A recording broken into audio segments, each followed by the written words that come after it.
क्या आपने कभी ऐसी भक्ति के बारे में सुना है जो सौंदर्य, वैभव, परिवार सब कुछ त्याग दे और फिर भी चेहरे पर केवल संतोष हो? ये कथा है दक्षिण भारत की महान शिव भक्त कराईकल अमैयार की, जिनका जन्म कराईकल के एक समृद्ध परिवार में हुआ। उनका नाम था पुण्यतिवती। घर में धन था, सम्मान था, सुख था, लेकिन उनके हृदय में केवल एक ही धुन थी, महादेव, महादेव। एक दिन एक शिव भक्त तपस्वी उनके द्वार पर आए। अमैयार ने प्रेम से उन्हें आम भेंट किया। वो साधारण फल नहीं था, वो श्रद्धा का प्रसाद था। कुछ समय बाद उनके पति ने वही आम मांगा।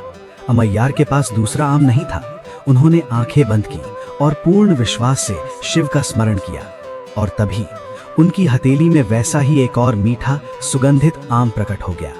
ये कोई जादू नहीं था, ये विश्वास की शक्ति थी।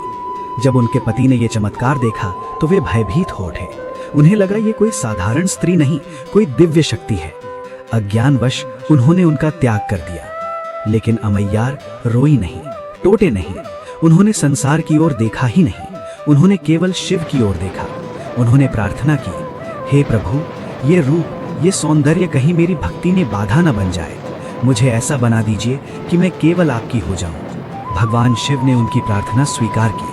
उनका कोमल शरीर अस्थि पंजर में बदल गया, पर उनके चेहरे पर शांति की ज्योति और भी प्रखर हो उठी। अब वे पूर्णतः मोह माया से मुक्त थीं।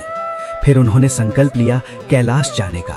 पवित्र भूमि को पैरों से छूना उन्हें उचित नहीं लगा, इसलिए वे हाथों के बल चल पड़ी, पत्थरों पर, जंगलों में, कठिन मार्गों पर। लेकिन उनके मन में केवल एक ही नाम था, शिव, शिव। जब वे कैलाश पर्वत पहुंची तो स्वयं भगवान शिव प्रकट हुए। उन्होंने स्नेह से पुकारा, अम्मा।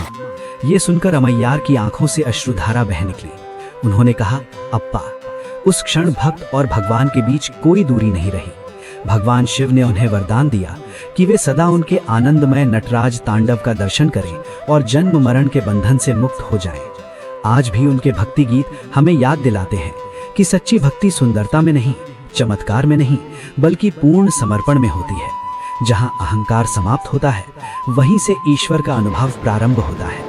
यदि ये वीडियो आपके हृदय को छू गया हो तो कृपया इसे लाइक करें, अपने भाव कमेंट में लिखें और ऐसे ही भक्तिमय वीडियो के लिए हमारे चैनल को सब्सक्राइब करें।